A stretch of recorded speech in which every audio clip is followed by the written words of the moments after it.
You and I, we're not so different, Agent.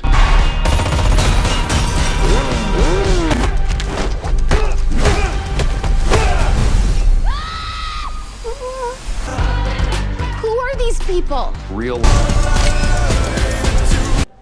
God, I hate that cat.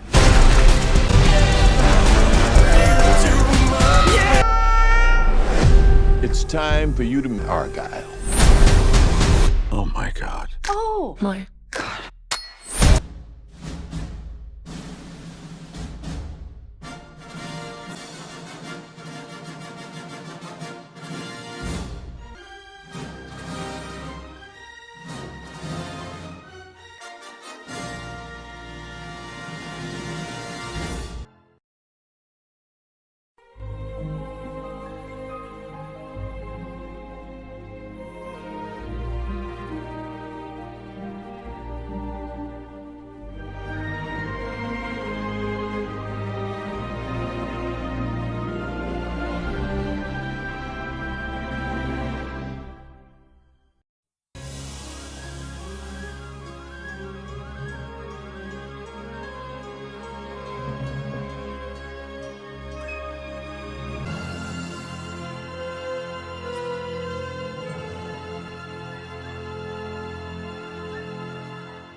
Argylle, 2024.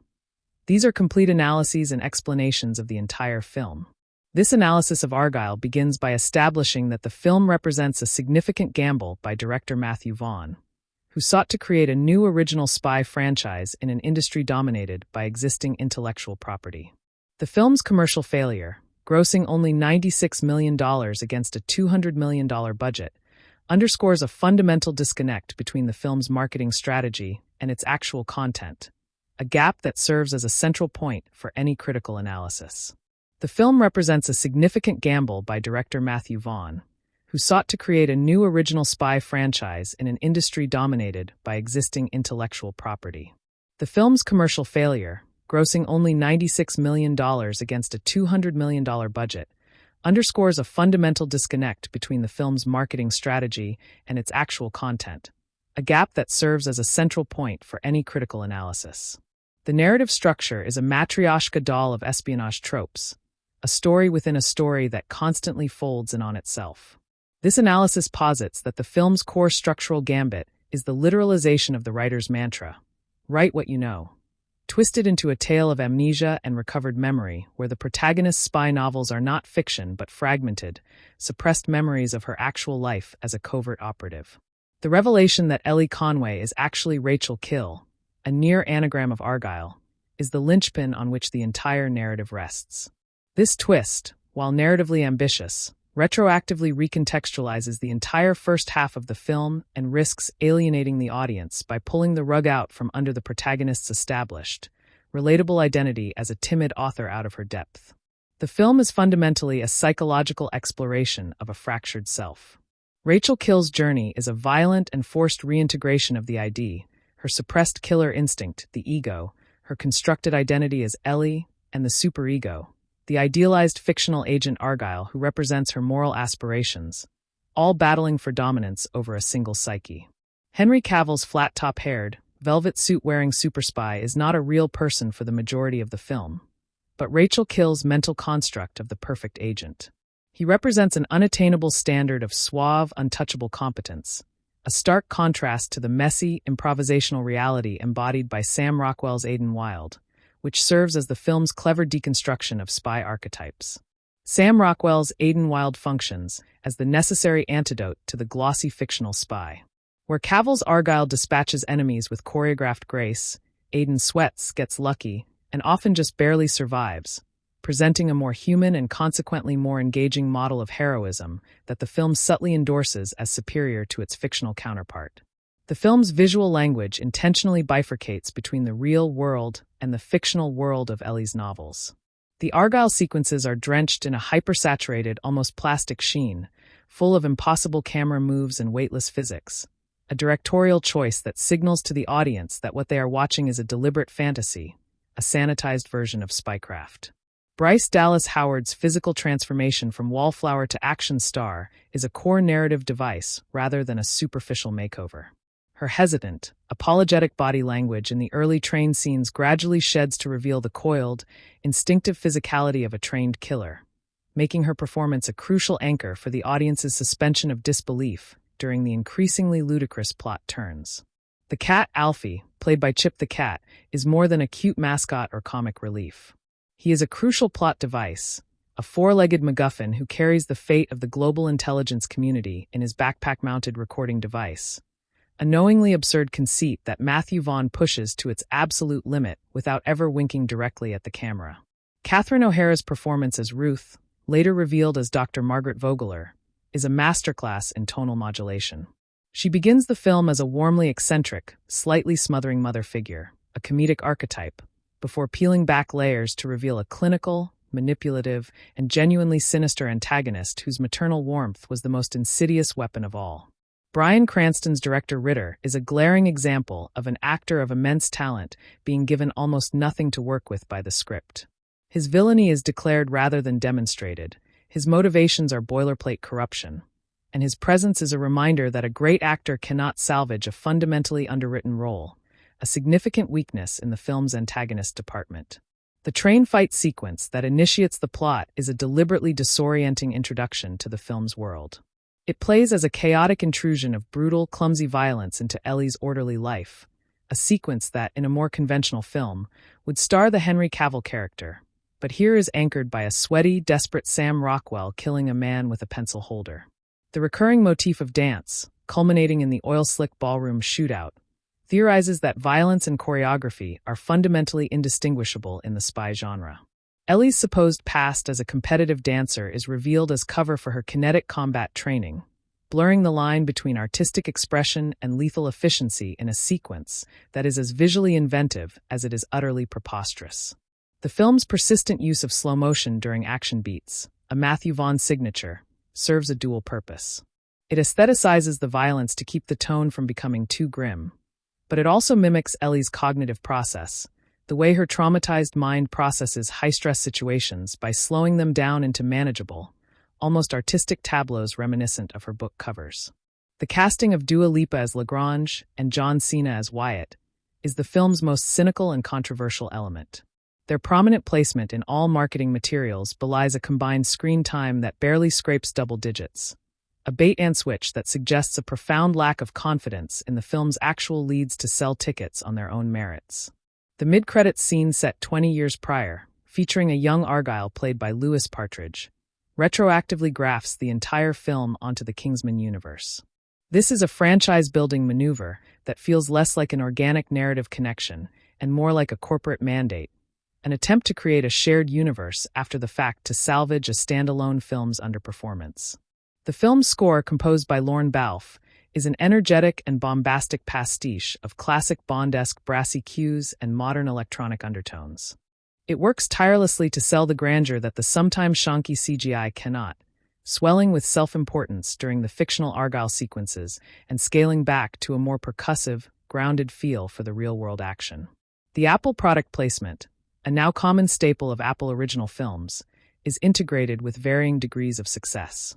While iPhones are ubiquitous, the script makes a self-aware, almost fourth-wall-breaking joke about the durability of an Apple device being used to stop a bullet, a moment that acknowledges the product placement while simultaneously mocking its own necessity. The film's geography, which jumps from the Colorado mountains to London in France, serves to disorient Ellie and the viewer.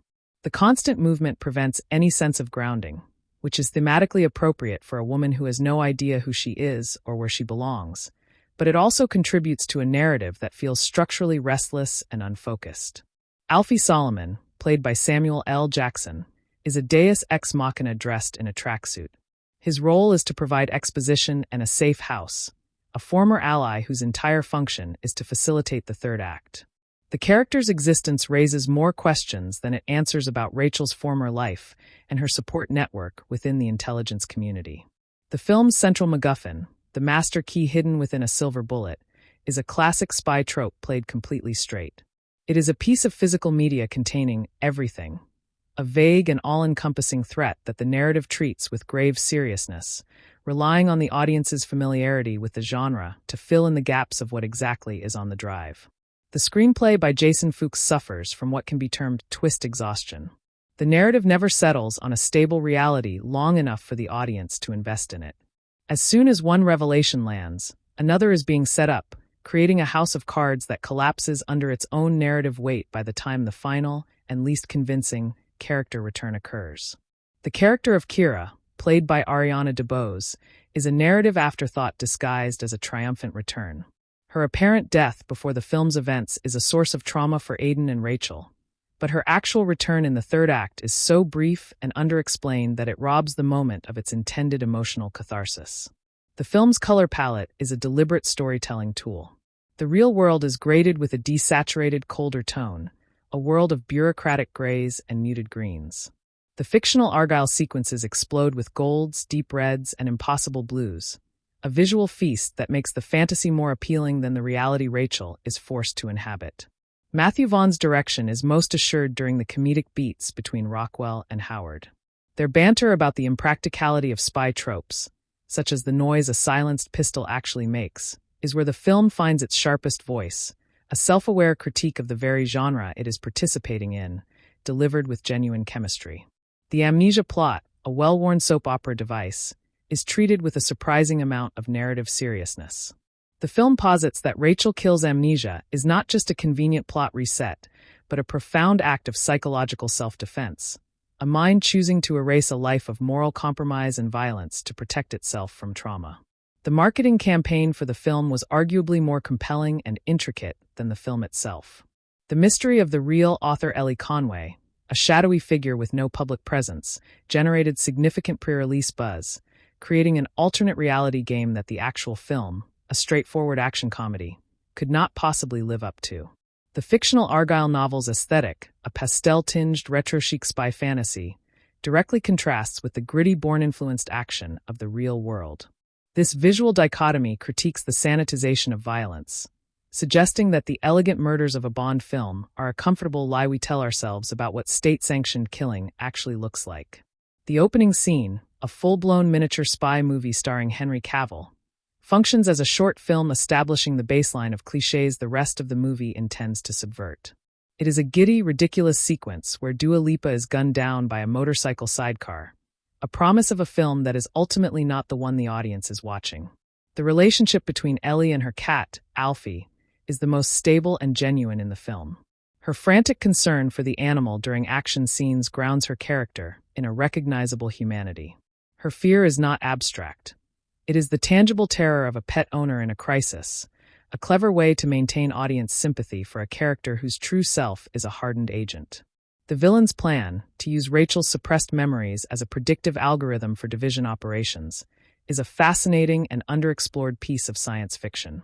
It suggests a weaponization of the subconscious, turning her trauma into a strategic asset, but the film is too busy with its next twist to dwell on the horrific implications of this psychological exploitation.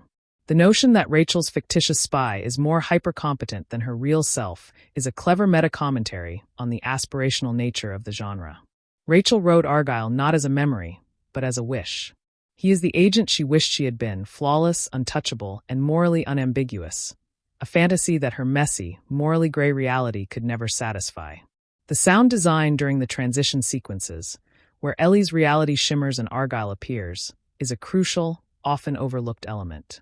A specific, almost melodic chime accompanies these hallucinations, an auditory cue that signals a shift in Ellie's perception, blurring the line between her creative imagination and a psychotic break brought on by extreme stress.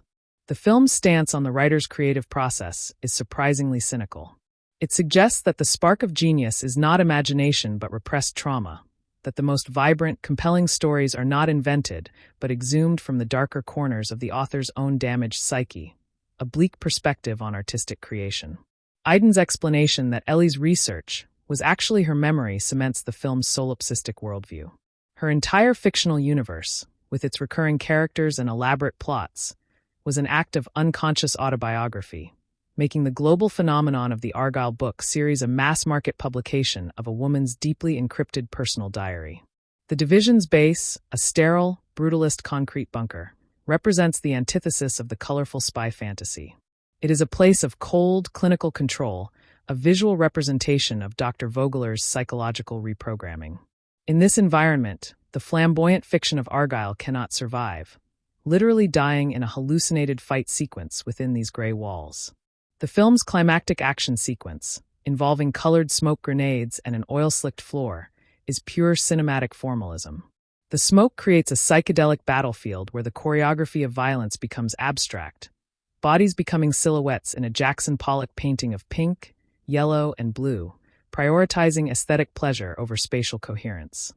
The decision to have the real Aubrey Argylle appear in the epilogue, played by a different actor, is a destabilizing final note. It suggests that the fantasy of the perfect spy, the platonic ideal Rachel held in her mind, has an independent, external reality, potentially undermining the film's entire thesis about the supremacy of messy reality over clean fiction. The film's romantic core rests on Aiden's unwavering loyalty. He spends 5 years watching over the woman who shot him, waiting for her to remember a life she had forgotten. This is presented not as stalkerish, but as deeply romantic, a testament to a love that is patient enough to survive the complete erasure of one partner's identity. The scene where Ellie is forced to shoot Aiden to prove her loyalty to Ritter is the film's emotional peak. The performance from Bryce Dallas Howard, cycling through terror, performative coldness, and devastating grief under a mask of control, sells the impossible stakes of the scene and makes the later revelation of the non-fatal shot land with relief rather than cheapness. The film's treatment of body count is schizophrenic. Dozens of faceless goons are dispatched with gleeful, creative violence, but the death of a named character, even a villain, is given weight. This moral dissonance is a genre staple, but feels particularly jarring in a film that attempts to deconstruct the very tropes it relies upon for its action beats. The media satire embedded within the premise, that a global intelligence agency's secrets can be unwittingly published by a romance novelist, is a pointed jab at the perceived omniscience of spy organizations. It suggests that the most airtight security state can be compromised not by a master hacker, but by a traumatized woman's romance novel-worthy dreams. The film's runtime of 139 minutes is a significant structural flaw.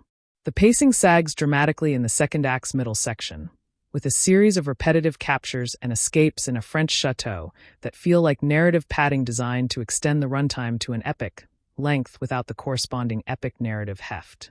The revelation that the cozy, snow-globe-perfect home of Ellie's parents was a carefully constructed set, a literal false environment, is a potent visual metaphor.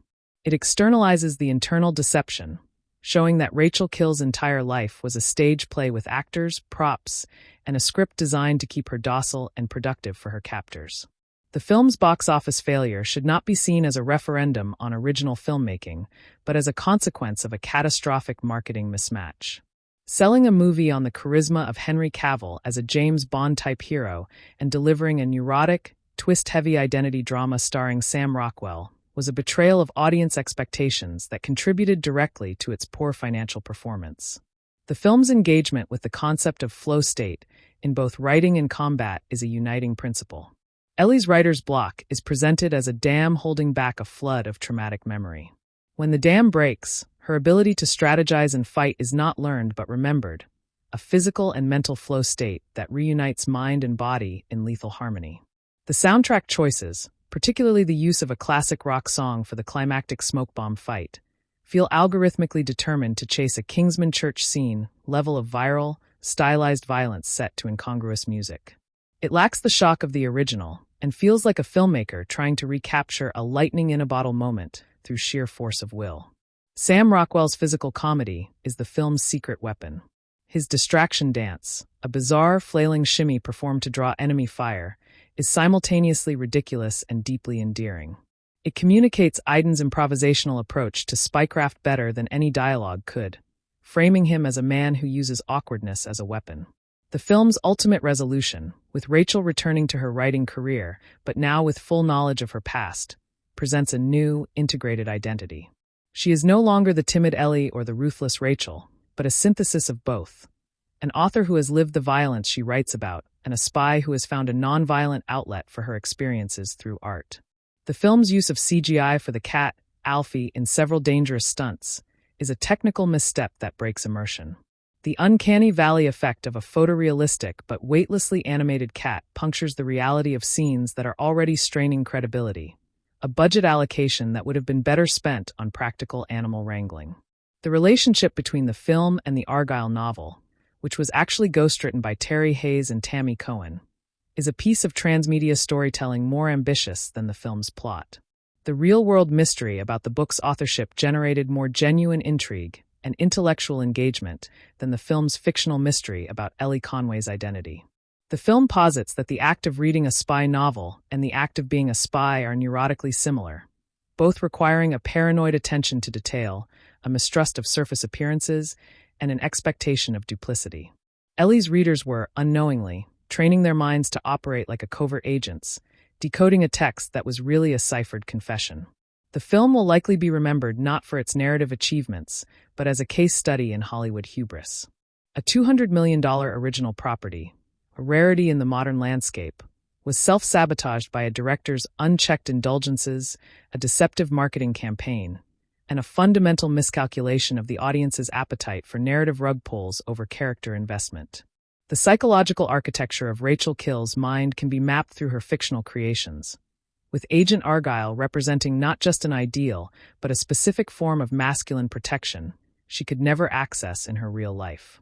Her subconscious chose a male avatar for power because her female identity had been systematically stripped of agency, first by the division's training and then by Dr. Vogler's reprogramming.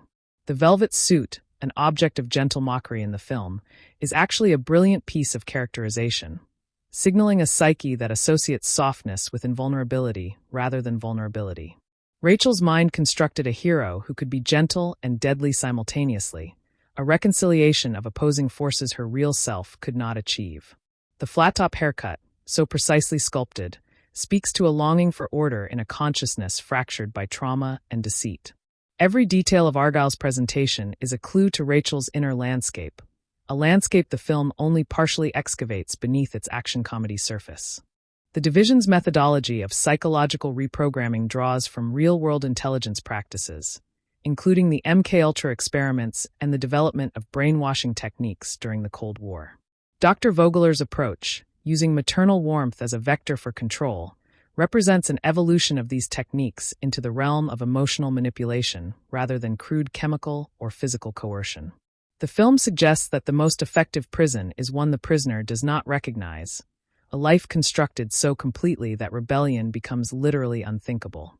Rachel Kill's amnesia was not a tragic accident, but a deliberate product, a blank slate upon which her captors could write whatever identity served their operational needs.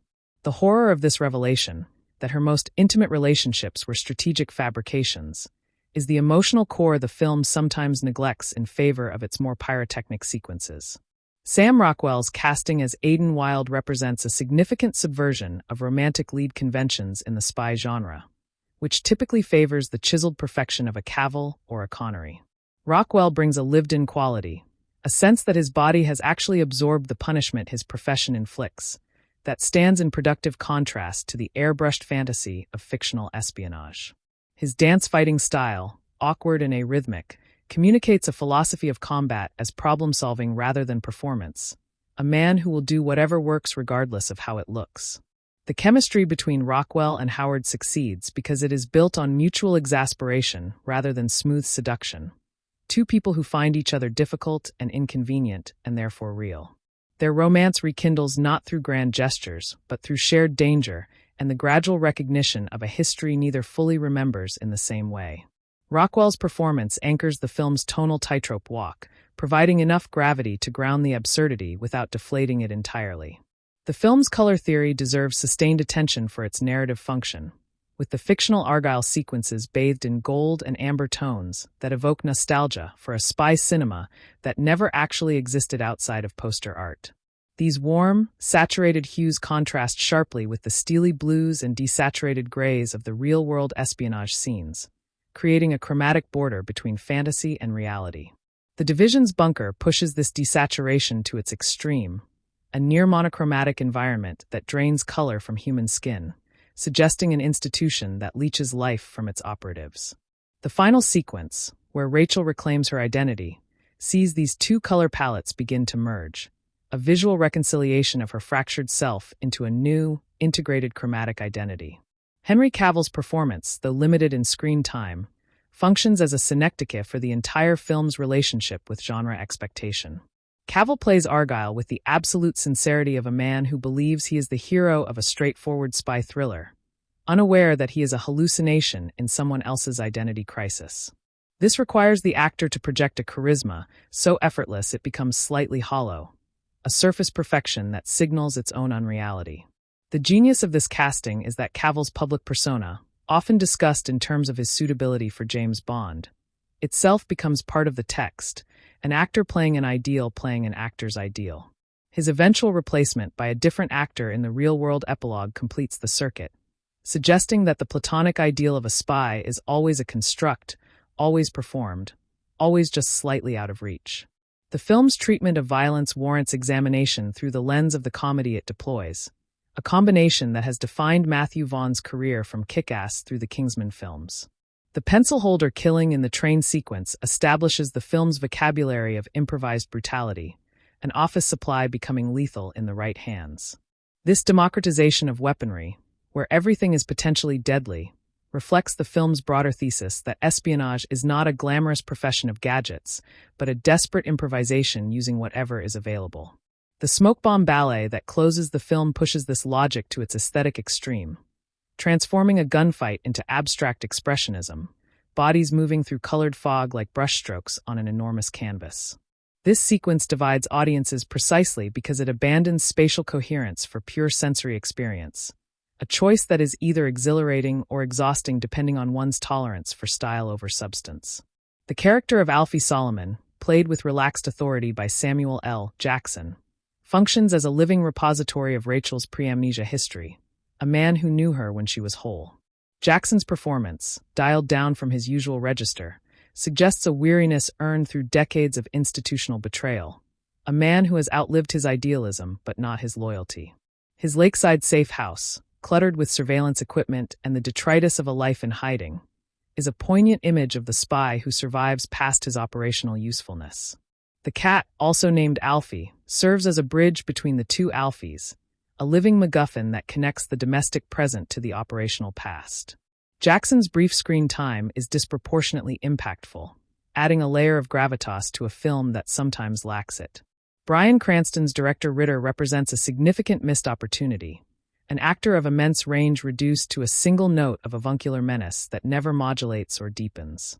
The script provides Ritter with no ideology, no pathology, no motivation beyond generic power accumulation, rendering him a placeholder rather than a character.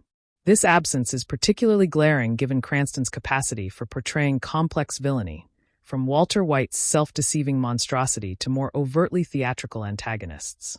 The film simply does not care about its villains as people, treating them as obstacles to be cleared rather than perspectives to be explored, a choice that flattens the dramatic stakes even as the narrative insists they are world-endingly high.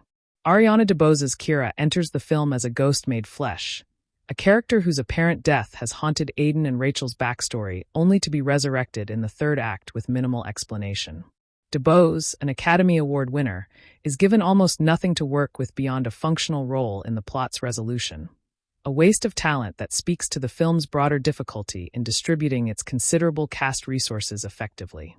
Her return is meant to be emotionally cathartic, a restoration of the team that was shattered before the film began, but the rushed pacing of the finale prevents any real emotional processing.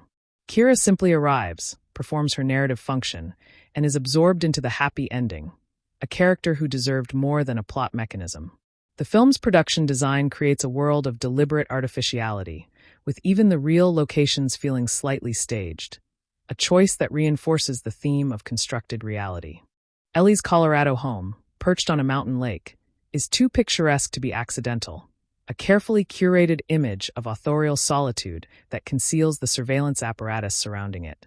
The French chateau, where much of the second act unfolds, is a maze of secret passages and hidden rooms, architecture as deception, a physical manifestation of the narrative's love of hidden truths.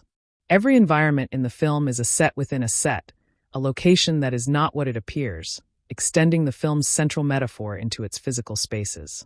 The film's score by Lorne Balfe operates on multiple levels simultaneously, providing bombastic Bondian brass for the fictional sequences while maintaining a more percussive, electronic texture for the real-world action. This musical bifurcation helps the audience track the film's reality shifts without relying on visual cues alone, an auditory roadmap through a deliberately confusing narrative. Balfe's work here is functional rather than transcendent, meeting the film's considerable demands without ever quite achieving a theme as memorable as the spy scores it references. The music tells us when to be thrilled and when to be tense with professional competence, but lacks the melodic signature that might have given the film a stronger identity. The film's engagement with the romance genre is more sophisticated than its engagement with spy fiction, treating the relationship between Aiden and Rachel with a sincerity that cuts through the surrounding irony. Their love story is structured around memory and its loss, a couple who must fall in love twice with the same person, a premise with genuine emotional resonance. The scene where Aiden describes their first meeting, knowing Rachel cannot remember it, is quietly devastating, a man recounting his own love story to the woman who lived it but cannot recall it. This romantic core gives the film an emotional stakes that its espionage plot struggles to generate independently. The film's box office failure has implications beyond its own franchise ambitions, potentially affecting the industry's willingness to fund original, non-IP-based action properties. A $200 million original film that cannot recoup its investment sends a chilling message to studios already risk-averse in an increasingly franchise-dominated marketplace. The irony is that Argylle's failures are not those of originality but of execution. A film that took enormous creative risks in its structure and marketing, but could not deliver a coherent enough experience to justify those risks. Its legacy may be to make the already difficult pitch for original blockbusters nearly impossible. The film's twist structure functions as a series of trapdoors, each revelation dropping the audience into a new generic register, from romantic comedy to paranoid thriller to amnesia drama to full-scale action spectacle. This constant generic renegotiation is exhausting for viewers seeking a stable emotional experience, but exhilarating for those willing to surrender to the film's restless energy. The problem is not the number of twists, but the film's inability to make each new reality as compelling as the one it abandoned, a staircase that descends into increasing preposterousness rather than building toward revelation. Catherine O'Hara's performance as Dr. Vogler deserves particular attention for its modulation between maternal warmth and clinical detachment, a woman who has performed motherhood for so long that the performance has become indistinguishable from genuine feeling, if any genuine feeling remains. Her scenes with Howard crackle with a tension that the rest of the film's villain scenes lack, because O'Hara invests Vogler with a complexity the script only occasionally supports. The moment where her maternal mask finally drops, revealing the cold operative beneath, is one of the film's most effective beats, a betrayal that is both predicted and still somehow shocking. The film's use of product placement, particularly for Apple products, represents a new frontier in integrated advertising, where the brand's presence becomes a plot point and a joke simultaneously. The bullet-stopping iPhone moment is both a real advertisement for the product's durability and a self-deprecating acknowledgement of the absurdity of its own advertising.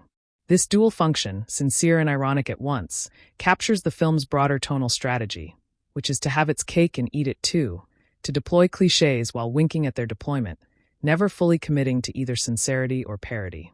The epilogue's introduction of a real Agent Argylle, played by a different actor, opens narrative possibilities that the film's commercial failure will likely foreclose.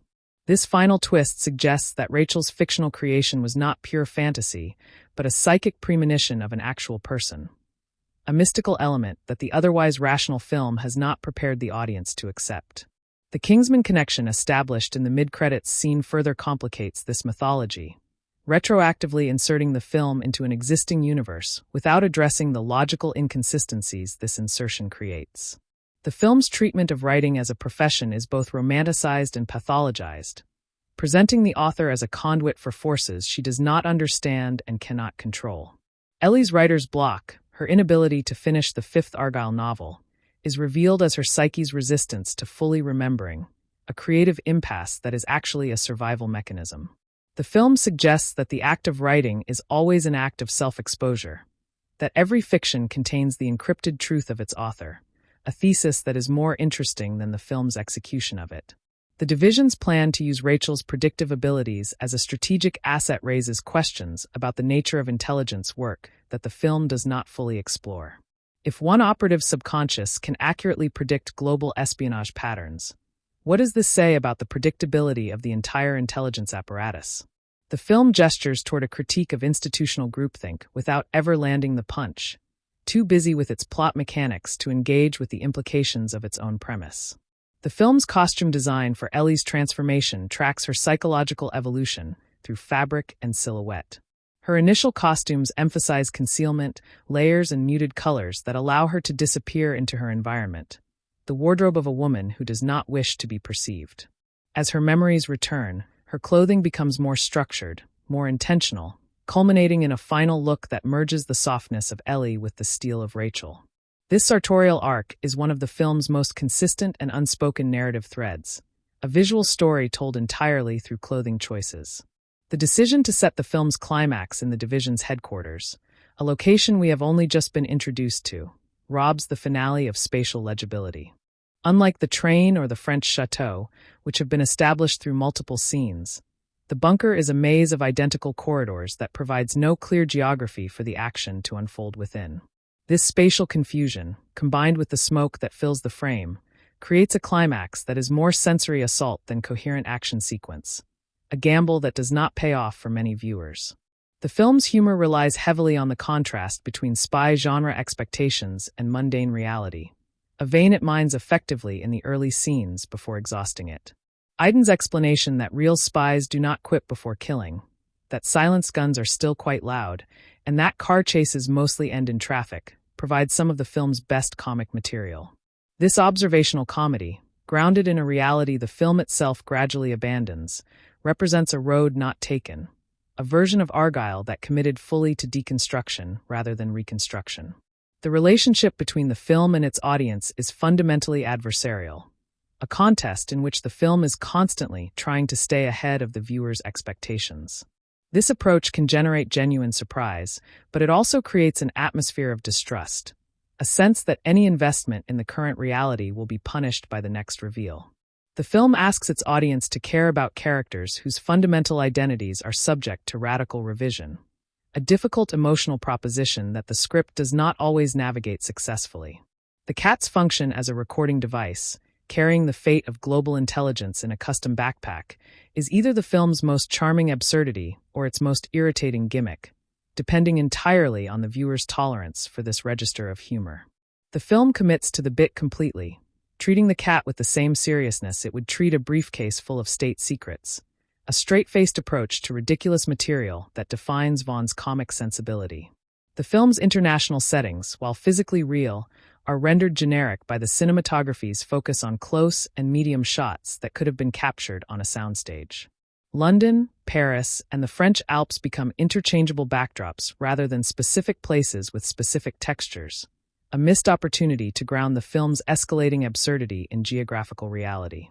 The exception is the Colorado Lake House, which is given enough establishing shots to feel like a real place, a specific location that anchors the story's emotional geography. The film's legacy will likely be determined by its streaming afterlife on Apple TV+, where viewers can engage with its excesses in the comfort of their homes without the financial commitment of a theatrical ticket. The film may find a more receptive audience on the small screen, where its televisual qualities, its episodic structure, its reliance on dialogue over spectacle, will play to its strengths rather than its weaknesses. Theatrical expectations of scale and event may have doomed a film that is fundamentally a streaming title dressed in blockbuster clothing. The film's engagement with the concept of home is persistently melancholic, with every domestic space revealed as a construction, a set, a trap. Ellie's Colorado home, her parents' house, even the safe houses she and Aiden occupy, are all temporary, all compromised, all eventually abandoned.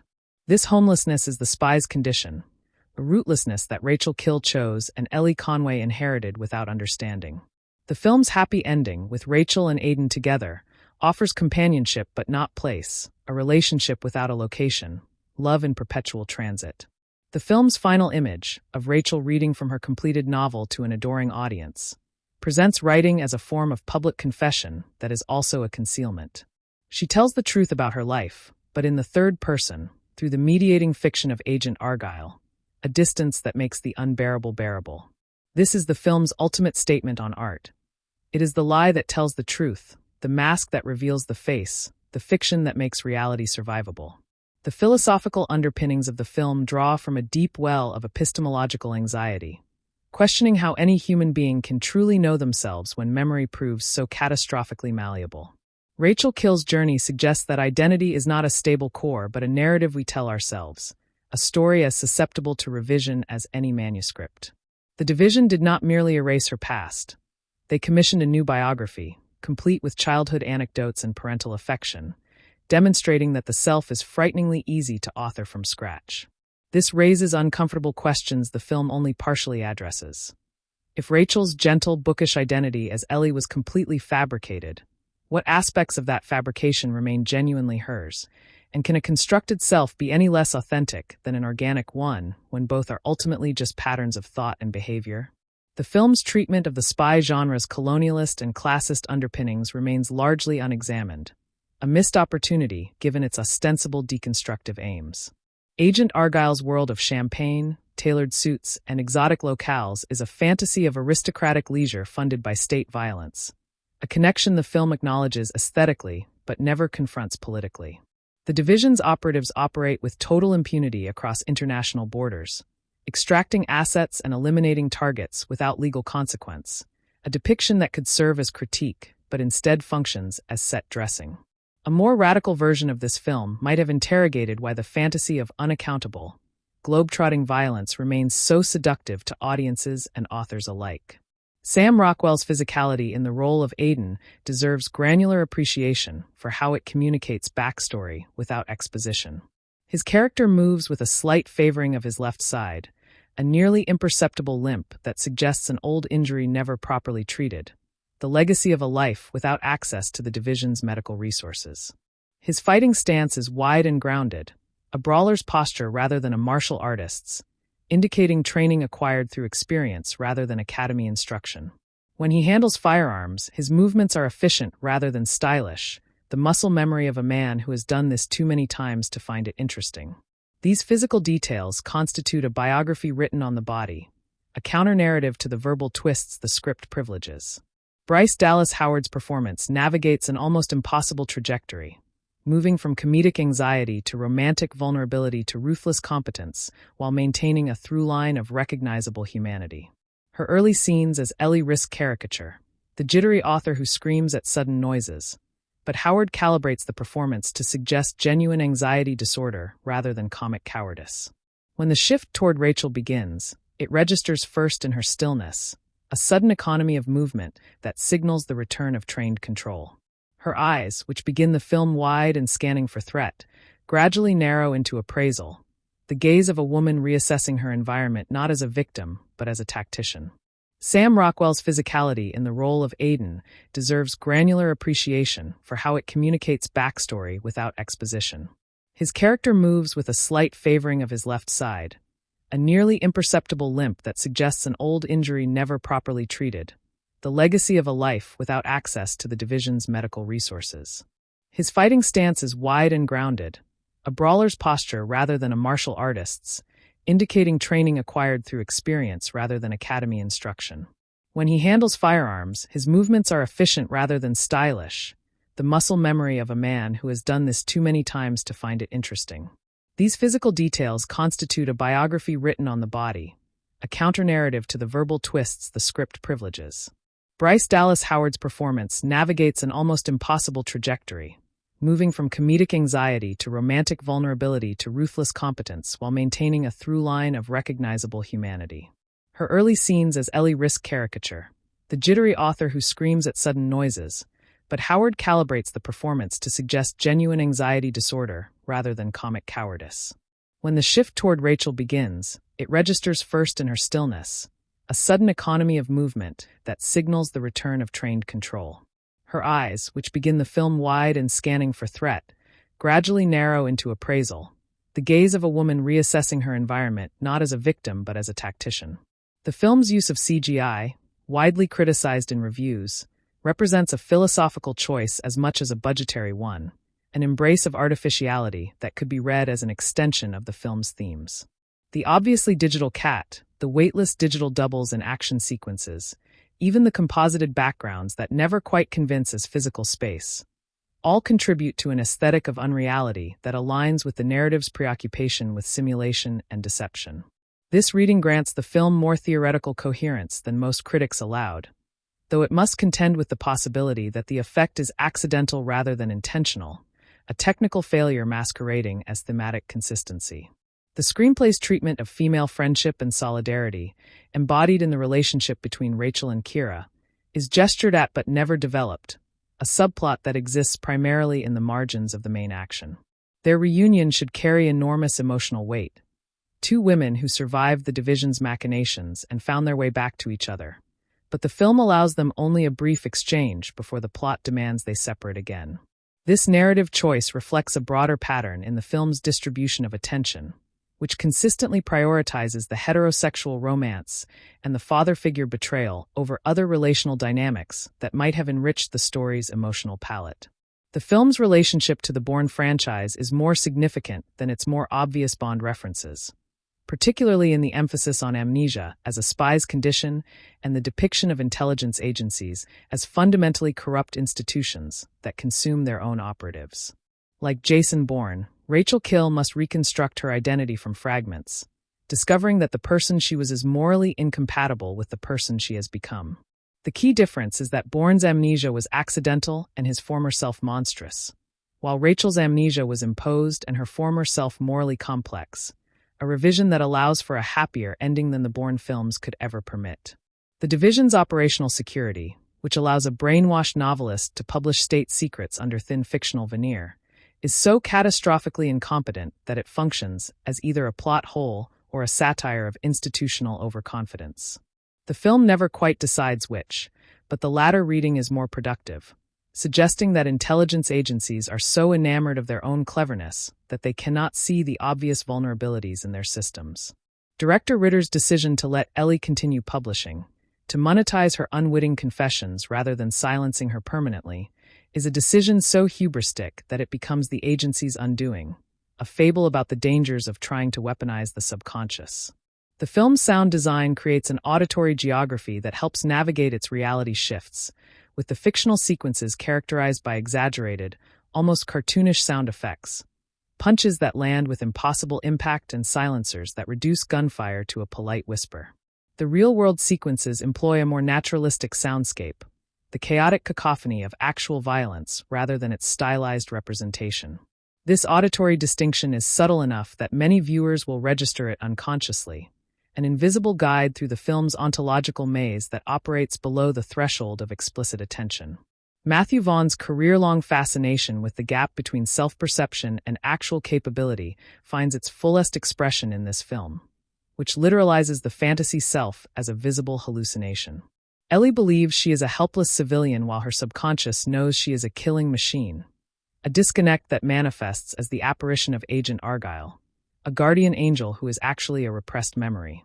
Vaughn's previous films have explored similar territory through superhero costumes and spy gadgets, external props that transform identity. But here the transformation mechanism is entirely internal, a memory struggling toward consciousness. The film's editing rhythm in the action sequences favors impact over legibility, a common contemporary approach that has drawn criticism from viewers who prefer the wide-shot clarity of classical action cinema. The train fight is cut rapidly, with the geography of the carriage deliberately obscured, placing the audience in Ellie's disoriented perspective rather than providing an objective overview of the conflict. This subjective editing strategy is defensible on artistic grounds, but contributes to the film's reputation for visual incoherence, particularly in sequences where spatial relationships become important to understanding the action. The marketing campaign's emphasis on the fictional Argylle sequences, which comprise a tiny fraction of the runtime, represents a crisis of confidence in the actual film's commercial viability. By selling a Henry Cavill spy movie that does not exist, the distributors acknowledge that they believed the real movie, the Sam Rockwell and Bryce Dallas Howard identity thriller, was insufficiently commercial to attract audiences on its own merits. This bait-and-switch generated opening weekend revenue, but virtually guaranteed the poor word of mouth that tanked the film's long-term prospects, a short-term strategy with predictable long-term consequences. The film's depiction of therapy and psychological intervention is deeply sinister, with Dr. Vogler representing a nightmare vision of the therapeutic relationship weaponized for state purposes. Her office, with its tasteful furniture and calming color scheme, is a parody of the therapeutic setting, a place designed to feel safe specifically to lower defenses and enable manipulation. The film taps into genuine anxieties about the power imbalance inherent in therapeutic relationships, the vulnerability of the patient before the supposedly benevolent authority of the clinician, without ever quite acknowledging the real-world resonance of its paranoid fantasy. The cat Alfie's journey through the film, from beloved pet to unwitting intelligence asset to heroic retriever of the master key, mirrors the protagonist's own transformation from passive object to active agent. The cat begins the film carried in a backpack, entirely dependent on Ellie for survival, and ends it as a crucial participant in the operation, his recording equipment transmitting the data that brings down the division. This parallel is played for comedy rather than analysis, but it reinforces the film's thesis that agency can emerge from the most unlikely sources, that even the seemingly helpless have capacities their overlords have overlooked. The film's climactic revelation that Aiden survived Rachel's bullet because she deliberately aimed away from his heart relies on a piece of spy craft that the film establishes earlier, but does not emphasize sufficiently for the payoff to land with maximum impact. The near-heart shot, a technique for simulating a kill while preserving the target's life, requires anatomical precision and absolute trust between shooter and target, making it a perfect metaphor for Rachel and Aiden's relationship.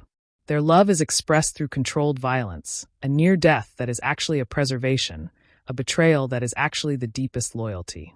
The film's engagement with class dynamics remains largely implicit, but the contrast between Aiden's scruffy, improvisational spy craft and the division's institutional resources sketches a conflict between labor and management within the intelligence community. Aiden and Rachel, before her amnesia, were field operatives, the people who actually do the dangerous work, while Ritter and Vogler represent the bureaucratic class that sends others to die while enjoying the fruits of operational success. The division's destruction is a victory of the working spies over their managerial overlords, a class war conducted through gunfire and data theft rather than collective bargaining. The film's French interlude, set in and around a picturesque chateau, functions as a pastoral pause before the narrative accelerates toward its conclusion, but it also introduces a European context that the film does not fully exploit. The chateau's history, its relationship to French intelligence, and the political implications of the division operating on French soil are all left unexplored, reducing a potentially rich setting to a series of attractive rooms for fight choreography. This pattern repeats throughout the film, with locations serving as backdrops rather than contexts, a flattening of geography that contributes to the film's strangely hermetic quality despite its international settings. The film's use of slow motion during moments of emotional intensity, rather than exclusively during action sequences, is a stylistic choice that distinguishes it from Vaughn's previous work. When Ellie first glimpses the notebook that will unlock her memories, time stretches, the moment dilated by its psychological significance. This application of action cinema's primary stylistic tool to internal experience suggests that the film's true spectacle is not violence but revelation, the slow-motion explosion of a repressed identity breaking through its fictional shell.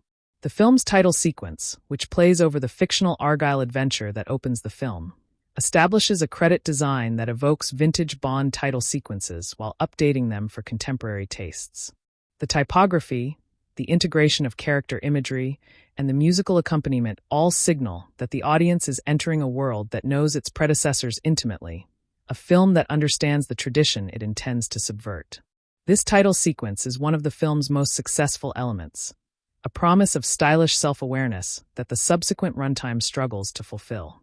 The film's treatment of technology, from the anachronistic USB drive MacGuffin to the iPhone as body armor moment, reveals a tension between contemporary relevance and timeless spy fantasy that the film never resolves. The division's reliance on physical media for its most sensitive secrets feels like a concession to plot necessity rather than a believable operational security choice. A reminder that modern technology has made many classic spy plots nearly impossible. The film's solution is to simply ignore these complications, to write a spy story set in a slightly alternate present where USB drives still matter and data cannot be transmitted wirelessly. The film's potential as a franchise starter, now likely unrealized due to its commercial failure, was always complicated by its central twist. A sequel would have to contend with the fact that the audience now knows the central conceit, that the fictional agent Argylle is a psychological projection, removing the ambiguity that gave the first film its distinctive texture. The Kingsman connection established in the mid-credits scene offers one path forward, but it also risks subsuming the film's specific identity into a broader franchise logic that may not accommodate its peculiar tonal and narrative eccentricities. The film's most damning critical responses, which describe it as incoherent or unwatchable, often fail to distinguish between incoherence as failure and incoherence as strategy, a distinction that is essential to evaluating the film on its own terms.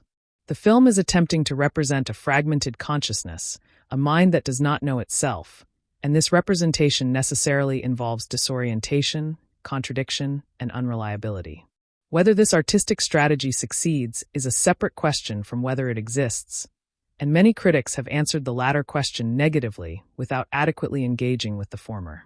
The film's streaming future on Apple TV Plus may reveal qualities that were invisible in theatrical exhibition, where the pressure of the big screen and the financial commitment of a ticket purchase raise expectations that the film's intimate, dialogue-driven stretches cannot satisfy. On a laptop or television, the film's televisual qualities, its comfort with conversation and character over spectacle and scale, may find a more natural home. The film was always a streaming title in blockbuster clothing, a mismatch that theatrical distribution exposed rather than created.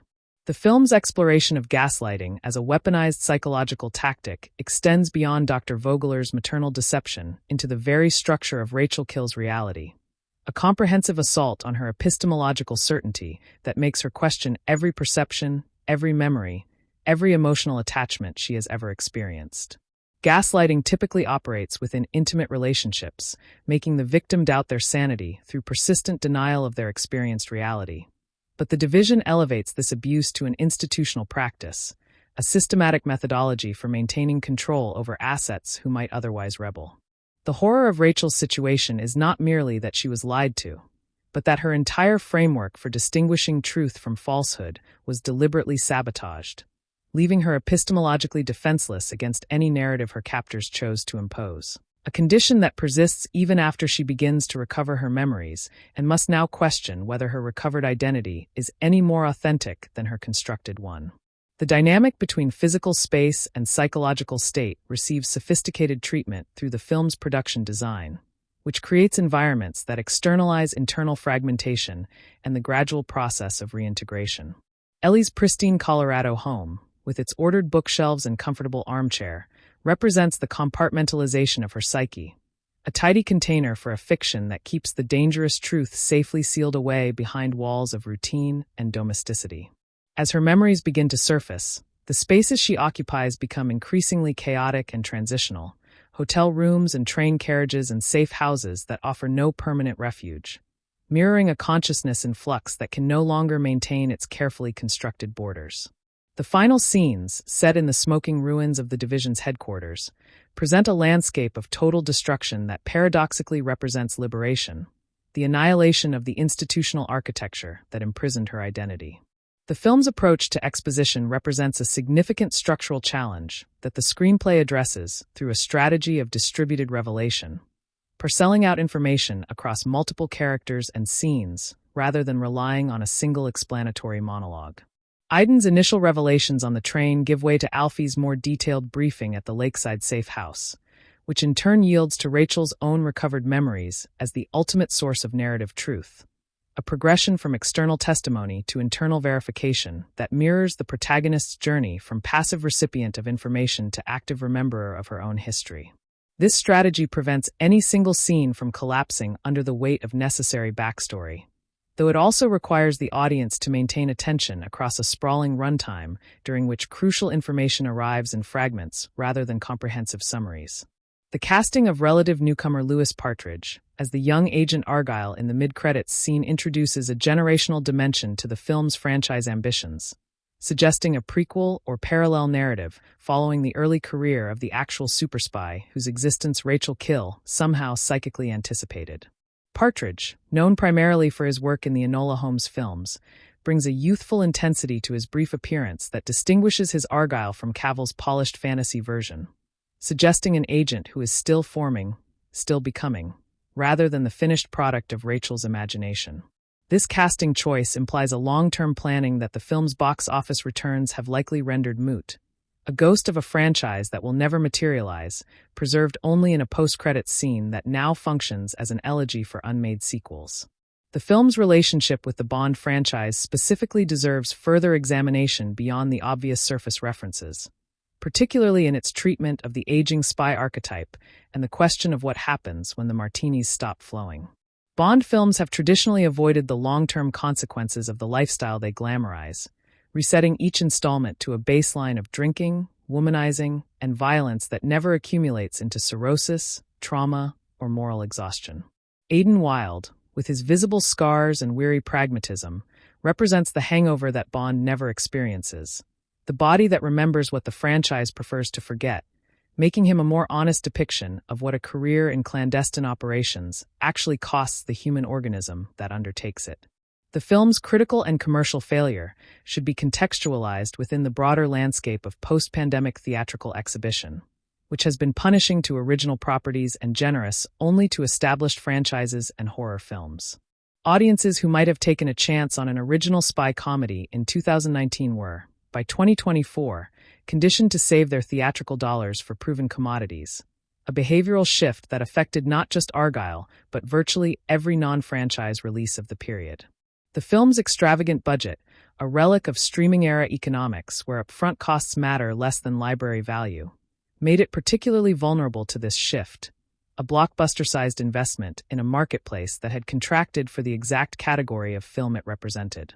The screenplay's treatment of the writer's creative process contains a fascinating contradiction that the film itself never quite acknowledges, presenting artistic creation simultaneously as an act of profound personal excavation and as a commercial product subject to the demands of publishers and audiences. Ellie's novels, which are actually her encrypted memories, are also bestsellers that have made her wealthy and famous, a fact the film treats as incidental rather than thematically significant. This tension between art as self-expression and art as commodity runs throughout the film without ever surfacing into explicit examination, a subtextual thread about the publishing industry's unknowing complicity in monetizing a woman's suppressed trauma that would require a more cynical film to properly develop.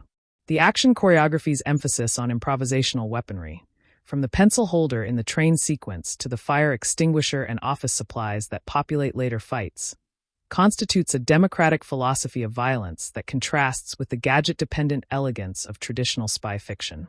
James Bond receives his tools from Q Branch, bespoke instruments of death designed specifically for his use, while Aiden Wilde grabs whatever is within reach and makes it work, a distinction that speaks to resource disparities between institutional spies and their rogue counterparts.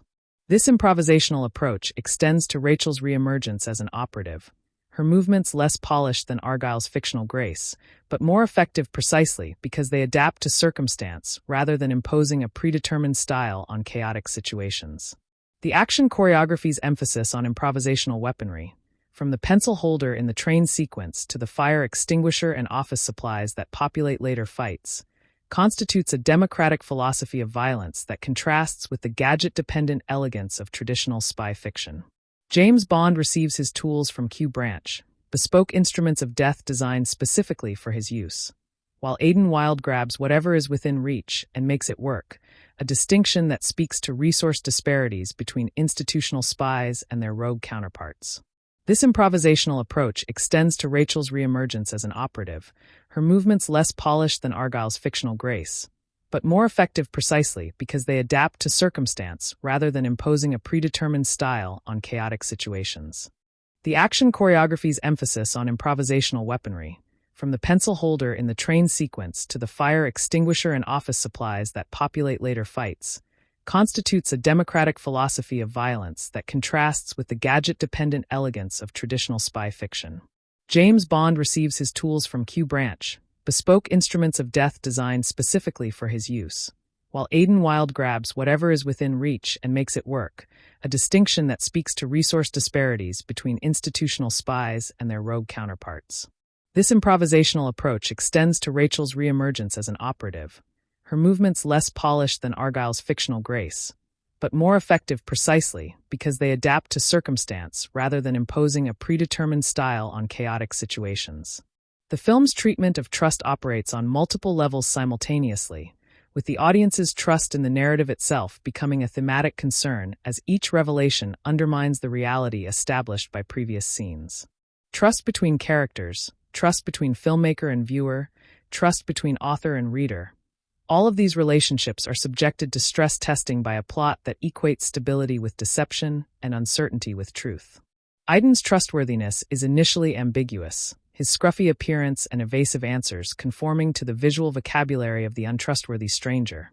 But this very ambiguity becomes a form of honesty, a refusal to present a polished facade that might conceal darker intentions, making him paradoxically more reliable than the warmly reassuring parental figures who are actually agents of psychological destruction.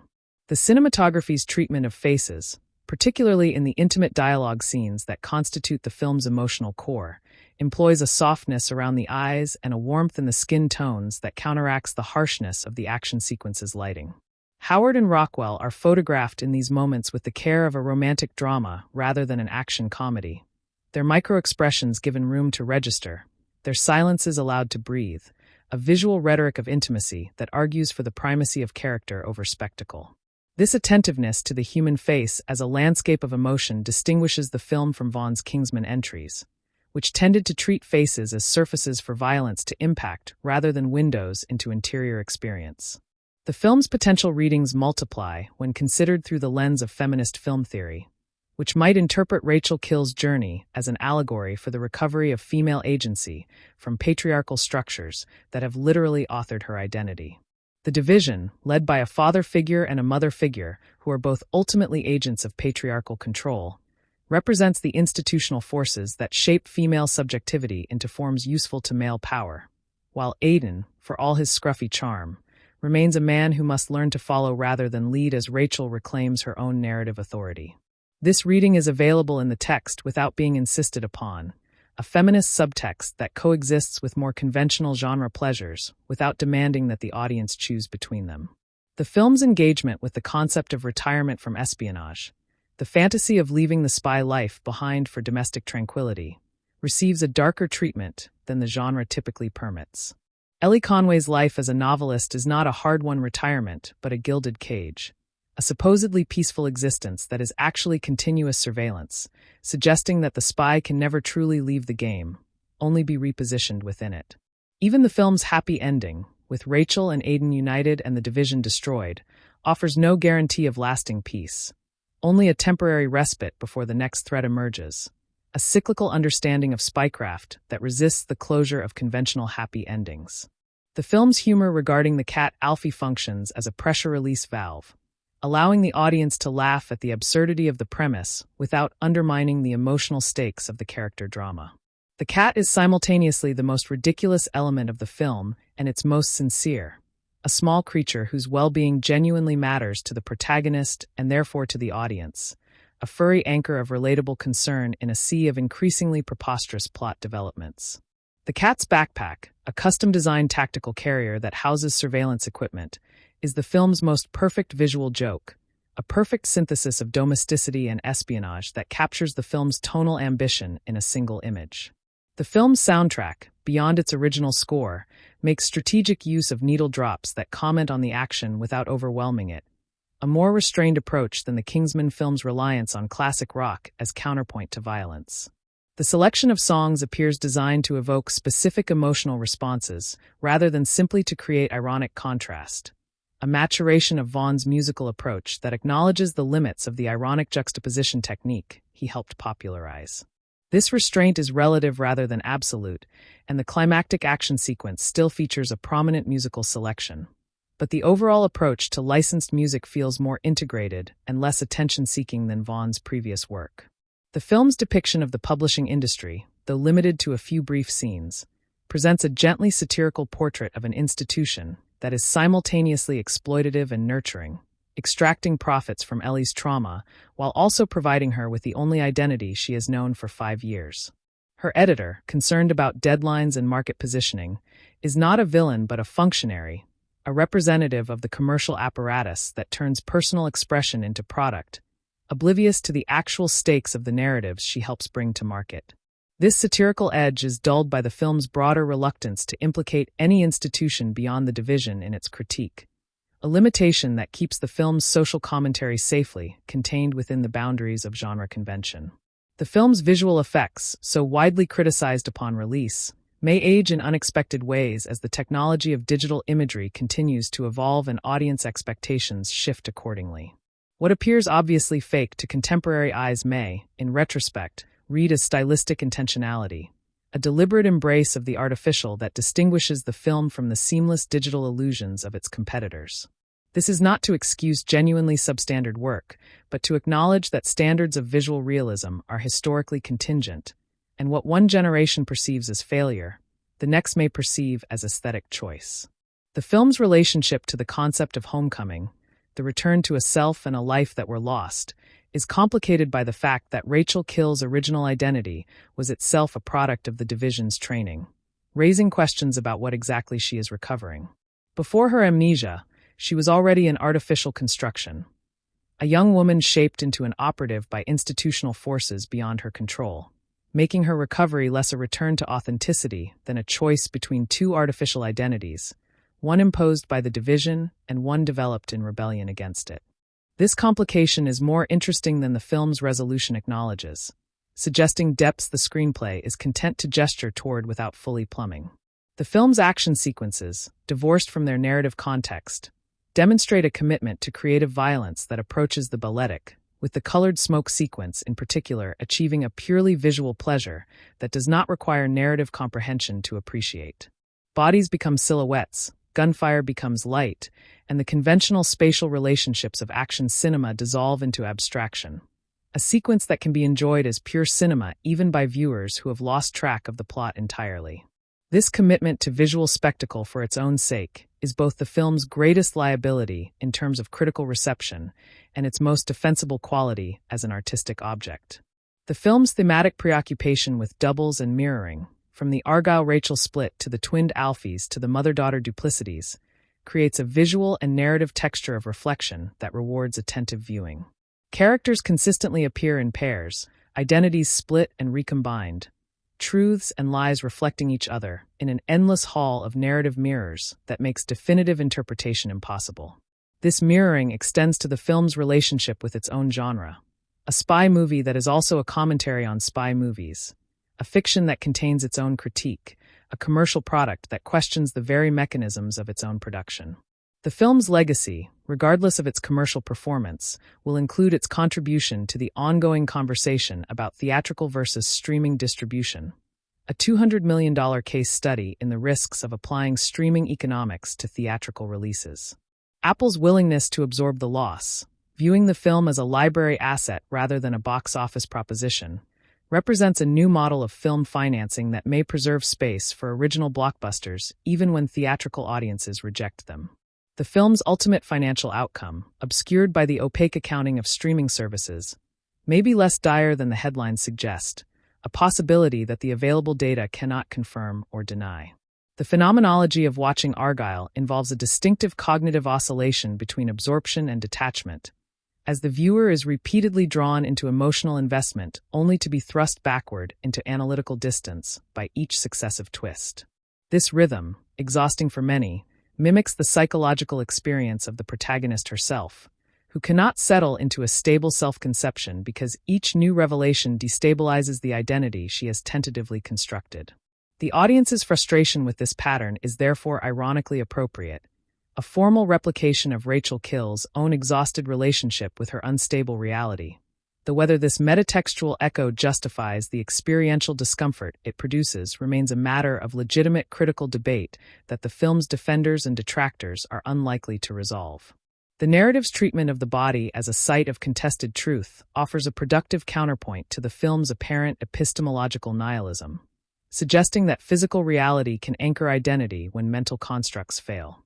Rachel's body remembers what her conscious mind cannot, her muscle memory activating in combat situations before her cognition catches up, her physical reflexes betraying a history her amnesia has supposedly erased.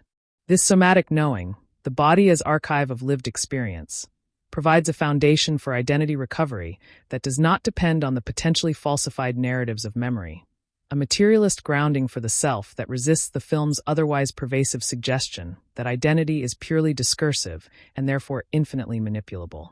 The economics of the film's production, a $200 million investment by Apple in an untested property, reflects the streaming era's distorted marketplace where content libraries are valued differently than theatrical returns, creating space for extravagantly budgeted experiments that traditional studio financing would never support.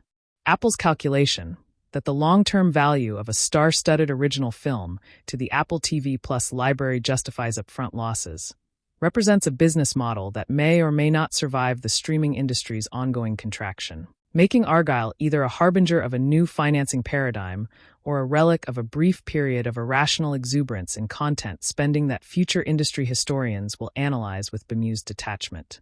The film's representation of the novelist's life, a solitary existence of imaginative immersion punctuated by public appearances and publisher demands, draws on recognizable realities of the writing profession while exaggerating them for comic and dramatic effect.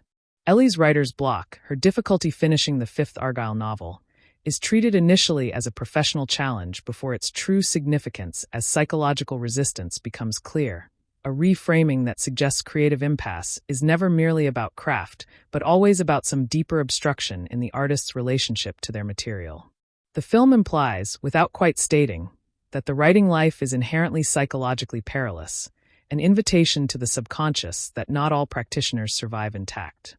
The geopolitical implications of the division's operations, an international criminal conspiracy operating with apparent impunity across multiple sovereign territories, remain conspicuously unaddressed by a film that prefers personal stakes to political ones.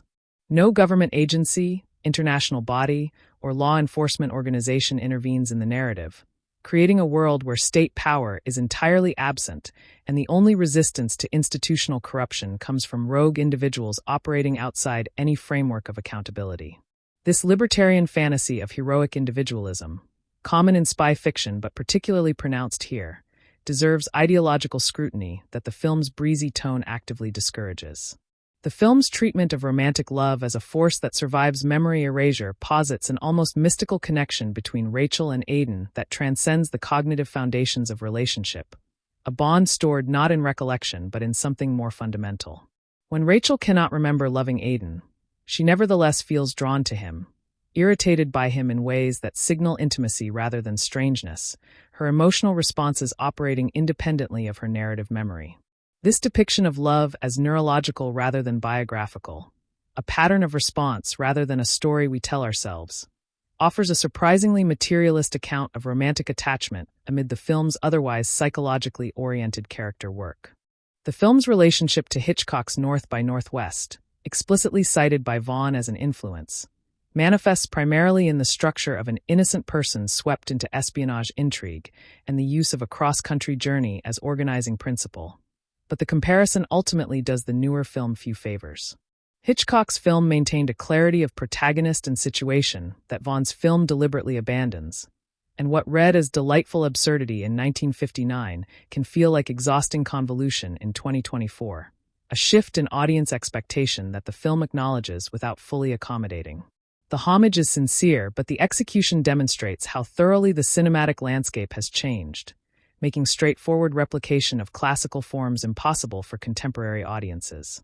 The screenplay's dialogue exhibits a persistent self-consciousness about genre conventions that occasionally sharpens into genuine wit, but frequently settles for mere reference, naming the cliché without transcending it. Characters regularly comment on the absurdity of their situations, the improbability of their escapes, the convenience of their discoveries, a running commentary that acknowledges the film's contrivances without transforming them. This strategy, endemic in contemporary blockbuster writing, mistakes recognition for subversion, as though pointing at a cliché is the same as doing something new with it, a confusion the film shares with many of its contemporaries. The production's reported difficulties, including extensive reshoots and creative disagreements, invite a tourist analysis that attributes the film's tonal inconsistencies to behind-the-scenes conflict rather than artistic intention. Vaughn's public statements about the film's development suggest a project that evolved significantly during production, with the meta-narrative elements that distinguish the final product possibly emerging later in the process than the initial conception. This production history, necessarily speculative given the limited public documentation, offers one explanation for the film's occasional sense of internal contradiction, a palimpsest of different versions visible beneath the final cut. The film's color grading in the division headquarters sequences pushes desaturation to a point where skin tones approach the cadaverous, a visual choice that externalizes the institution's dehumanizing effects on everyone within its walls. The operatives and administrators who populate these scenes appear already half dead, drained of vitality by their service to an organization that treats human beings as resources to be optimized and discarded. This visual rhetoric is effective but unsubtle, a choice characteristic of Vaughn's directorial sensibility, which has never been accused of excessive restraint in conveying thematic content through visual means. The casting of Dua Lipa, a pop star with limited acting experience, in a role that amounts to little more than a glorified cameo, represents the film's most transparent concession to marketing considerations over narrative necessity. Her character, Lagrange, exists primarily to be photographed looking glamorous and dangerous before being unceremoniously killed, a treatment of female characters that the film's otherwise relatively progressive gender politics might have interrogated rather than replicated. The gap between Lipa's prominence in promotional materials and her narrative insignificance is the film's marketing strategy in microcosm, a promise of one experience that delivers another. The film's depiction of the creative process as fundamentally pathological, a symptom of trauma rather than an expression of health, participates in a long tradition of romanticizing the tortured artist while giving that romanticization a contemporary neuropsychological vocabulary. Ellie writes not because she is inspired but because she is haunted, her creativity an involuntary excretion of suppressed experience rather than a deliberate artistic practice. A vision of authorship that flatters writers as conduits for mysterious forces while denying them agency over their own work. This mythology of the passive artist, the vessel for unconscious material, has been critiqued extensively by literary theorists, but the film embraces it without apparent irony. The film's sound mixing prioritizes dialogue clarity over environmental immersion, a choice that serves the twist-heavy narrative at the expense of the atmospheric texture that might have given its locations more sensory specificity. Every line of exposition is crisply audible, every plot point clearly communicated, a mixing strategy that treats the soundtrack as an information delivery system rather than an aesthetic environment, appropriate for a film whose primary pleasures are narrative rather than atmospheric, but limiting in terms of the total sensory experience the medium can provide. The film's approach to violence against women characters differs markedly from its treatment of male characters, with Dua Lipa's Lagrange and Catherine O'Hara's Dr. Vogler receiving deaths that are visually distanced or tonally cushioned in ways that the numerous male deaths are not. This differential treatment may reflect production sensitivities about depicting violence against women, but it also creates an asymmetry in the film's otherwise egalitarian distribution of lethal consequences, suggesting an unexamined discomfort with subjecting female bodies to the same unflinching treatment as male ones. The film's engagement with the concept of genre itself, the categorization of narrative into recognizable types with associated expectations, constitutes a metacritical commentary that is more interesting than the specific genre exercise it accompanies. By constantly shifting its generic register, the film demonstrates the artificiality of genre boundaries while also showing how thoroughly audience expectations are shaped by those boundaries. A lesson in narrative theory conducted through the medium of a big-budget action comedy that most viewers will experience as simple inconsistency rather than deliberate experimentation. The film's potential as a cult object, the kind of commercial failure that develops a devoted following over time, will depend on whether its considerable idiosyncrasies prove endearing rather than irritating upon revisiting. The elements that alienated theatrical audiences, the misdirection, the convolution, the tonal inconsistency, are precisely the qualities that often sustain cult appreciation, which frequently coalesces around films that failed on their own terms but succeeded on terms their initial audiences did not recognize. Whether Argylle follows this trajectory remains to be seen. The relationship between Rachel and her fictional creation involves a complex gender dynamic that the film gestures toward without fully articulating. The choice of a male avatar for female power, suggesting internalized constraints on imagining feminine competence. Rachel's subconscious, even in rebellion against her conditioning, cannot envision a female spy of Argylle's capability and authority, defaulting instead to a masculine ideal that her real self, as a highly effective operative, already embodied. This internalized sexism, the assumption that supreme competence must wear a male face, adds a tragic dimension to Rachel's psychology that a more psychologically ambitious film might have explored as a symptom of the patriarchal structures that shaped her.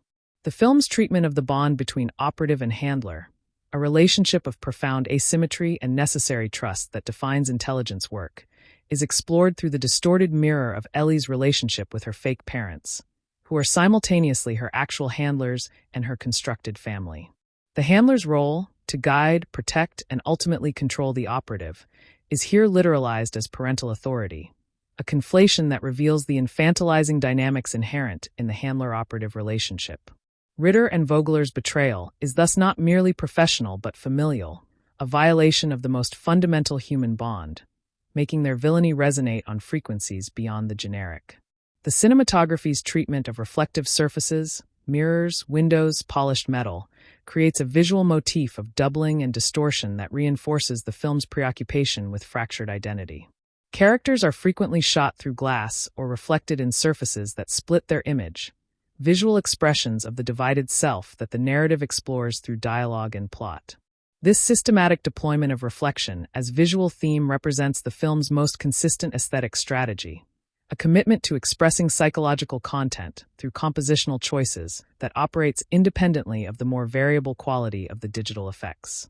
The film's relationship with the spy genre's history of glamorizing alcoholism, the martini as essential accessory, receives implicit critique through Iden's decidedly unglamorous relationship with substances, which is mentioned rather than shown and treated as a problem rather than a charming quirk.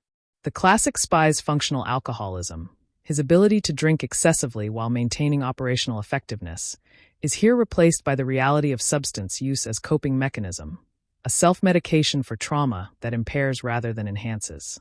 This quiet revision of genre convention aligns with the film's broader project of deglamorizing espionage, while simultaneously indulging in its aesthetic pleasures.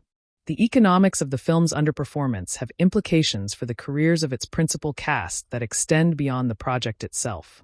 With Bryce Dallas Howard's demonstrated capacity to carry a major action film potentially undervalued by an industry that may attribute the box office results to her rather than to the film's structural problems.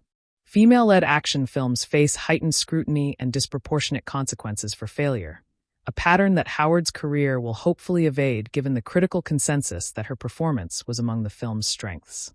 Sam Rockwell, similarly, demonstrated leading man charisma that the marketplace unfortunately did not reward, a commercial outcome that should not obscure the artistic achievement. The film's score, in its moments of restraint, employs silence and near silence as compositional elements that create space for character interaction without emotional dictation from the music. These quiet passages, in which Howard and Rockwell are permitted to generate chemistry without orchestral amplification, represent a confidence in performance that the action sequence's bombastic accompaniment sometimes undermines. The contrast between these two modes of scoring, intimate silence and spectacular noise, mirrors the film's own divided identity as both character study and action extravaganza. The division's operational methodology, using a brainwashed novelist as an unwitting intelligence asset, implies a theory of creativity that is both dark and strangely flattering to writers, suggesting that the creative mind has access to truths unavailable to conventional analysis. The idea that a novelist's imagination could outperform dedicated intelligence agencies in predicting operational patterns elevates artistic intuition to a form of superior cognition, a romantic conception of authorship that the film's cynical plot mechanics simultaneously promote and undermine.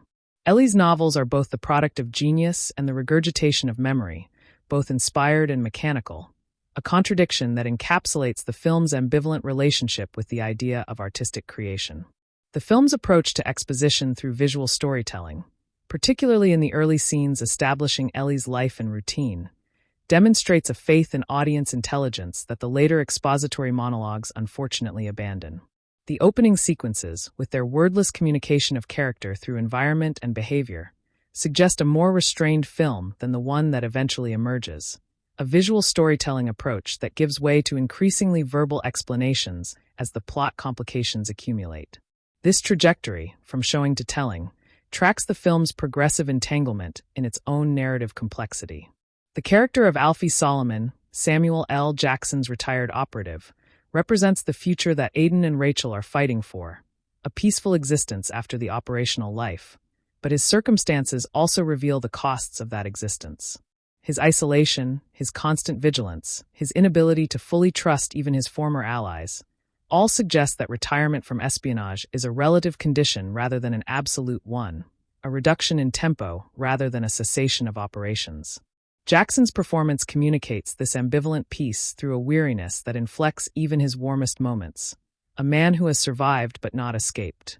The film's marketing campaign, which generated significant online discussion through the mystery of the real Ellie Conway, inadvertently created expectations for a more experimental, reality-blurring film than the one delivered.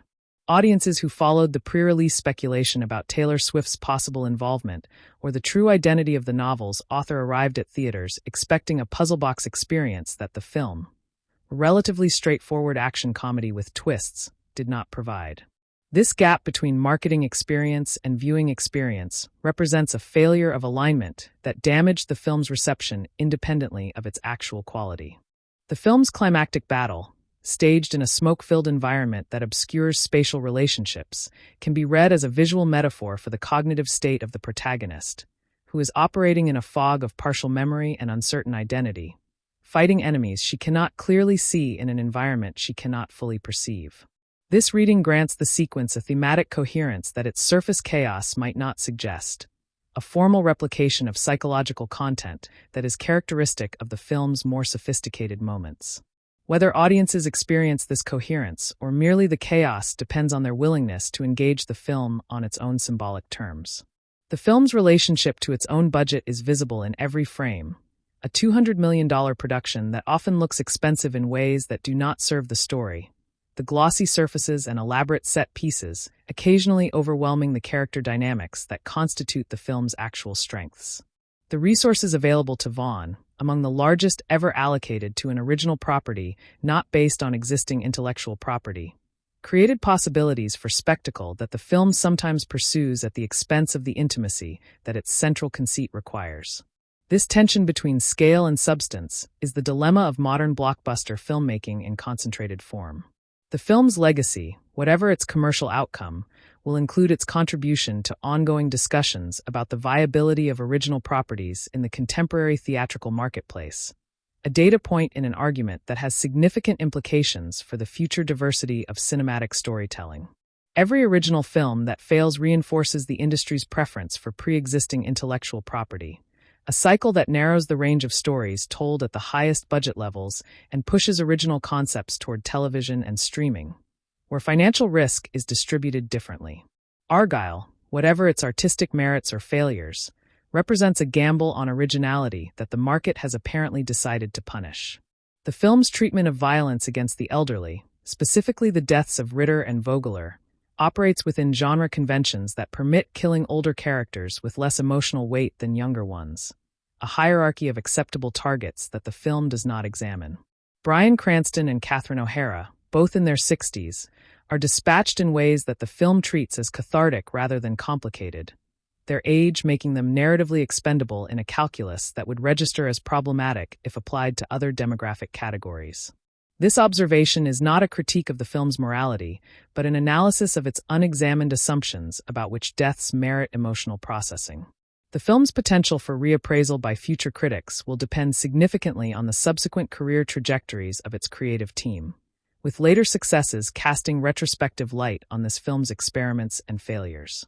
Vaughn's filmography already includes films, notably Stardust, that were initially undervalued and later reclaimed, a pattern that may repeat with Argylle if his subsequent work provides a context in which its idiosyncrasies appear productive rather than merely indulgent. The history of cinema is littered with films that found their audiences years after their initial failure.